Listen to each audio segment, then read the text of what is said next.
Hello everyone, welcome to the Math Hub, and this is the final lesson of Unit 1 of Algebra 1. Unit 1, Lesson 9, Patterns, Equations, and Graphs. Okay, so before we dive into this lesson, I wanted to make sure we have a solid foundation in terms of graphing coordinates on a coordinate plane. So it's important to remember how each of these axes work when you're graphing points, when you're plotting points down. So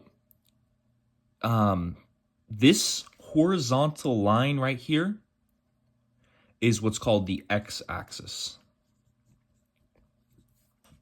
And that is the 0 point for all horizontal movement among points. And this vertical line is the y-axis. And where you're at on the y-axis determines how high or low you are on the coordinate plane. And so we can represent a specific point on this graph with what's called a coordinate pair. So a coordinate pair is just parentheses, one number with a comma, and then another number. So this just represents a point on the plane. So, for example, if we have, and then the first number always represents the x-axis, and the second number always represents the y-axis. And so let's have an example here. Let's use 1, 1. Okay? So this is, you can essentially look at this as two number lines. You have this at 0 for both the y-axis and the x-axis. So the x-axis looks like your normal number line you would normally see. So if we're plotting we're ignoring the second half of this, we're just using the first half. We have 1. So if this is 0, this is 1. Okay, let me just label all these real quick. Remember, if this is 1, 2, 3, and this is 0, we can go into the negative still and have -1, -2, -3. So the first number is 1. So we are gonna be positioned. Our point is going to be positioned in this spot horizontally, but we also have to take into account where our point is at on the y-axis. So the y-axis is just a number line, but it's rotated up. That's all it is. It's just rotated up. So we have our positive points here, 1, 2, 3. We have -1, -2, and -3. So it's just down and up. We have ascending numbers and descending numbers. This is what you call 0, 0. So this is where the two axes cross is always 0, 0, and this is called the origin. This is where everything is at 0. So if we're taking that into account, we are plotting our point 1, 1. We have 1 unit vertical, right? So our point with just ignoring this would be right here, and our point just ignoring the y-axis would be right here. So what we have to do is we have to go 1 up and 1 over, and this is our coordinate point right there. Let me use a different color for you guys so you can see. We are going up and over, and this is our point right there. So that is what we are going to be. We are actually just going to be using these coordinate points to help us with equations, but this is certainly an important review in order to understand how this is going to work.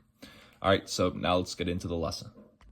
Okay, so now we have an example question here of something you could use this coordinate pair to solve a question like this, an equation like this. So remember, in last lesson, we dealt with you were given x, right? You were given one variable in an equation, such as 3 plus x equals 5, right? And you were given x, and you have to determine whether the left side equals the right side, and if they equal each other, then it is a solution. So we're just taking it one more step further. Now we have two variables. We have a y and an x, and then we have a coordinate pair. So remember, with these coordinate pairs, the x value is always the first one. So that means our 3 is going to be x and our 10 is going to be y.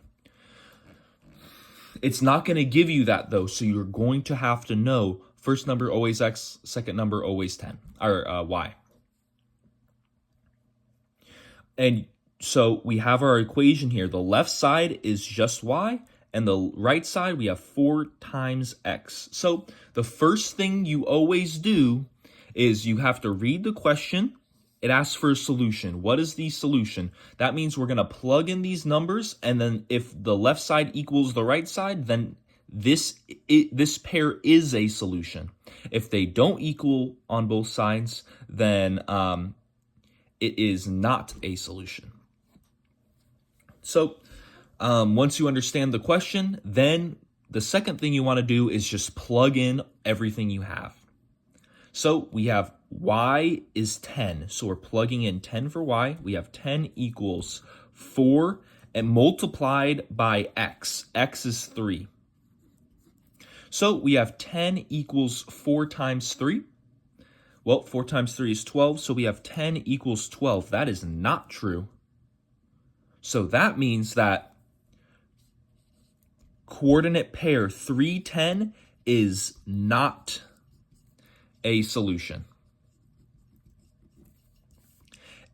So as you can see, it is a similar process as to the previous lesson. However, it does take it one step further just because we're doing 2 variables instead of 1. So we're going to get a couple more examples here to work on your own. Okay, so all we have to really do in this lesson is understand how these work. So this is actually the last section here. So it is important to just understand this, and you are actually good for the unit if you have followed along with us.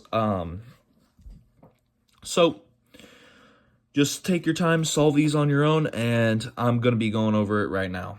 So we have, is the coordinate pair 2, 4 a solution to y equals x minus 2?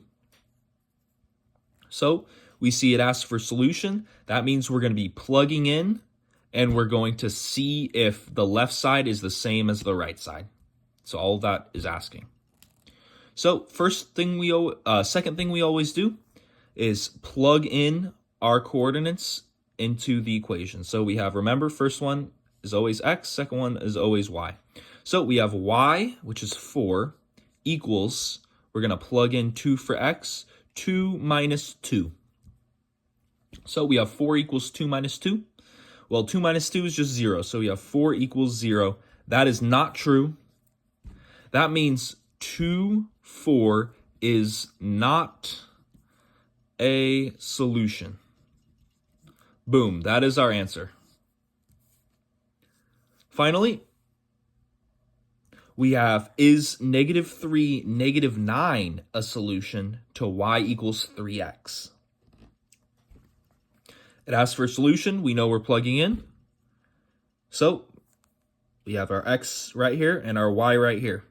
So we plug in, we have y, so that's a -9 equals 3 times x, which is -3.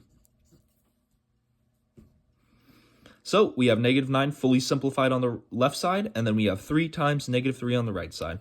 That is going to be -9 equals -9. That is true. So we have -3, -9 is a solution. That is our final answer. So if you understood the last lesson, this should not be very difficult. It's just one more step you're going to have to take. And yeah, that's it for this lesson. That's it for this unit. So I will be posting a review video in a short amount of time. And hopefully it can give you kind of a quick idea of what you need to review. What you need to still take a look on, what you need to practice. But yeah, other than that, you should be good for Unit 1 of Algebra 1. So remember, leave a comment if you have any questions, and I will see you guys in the next one.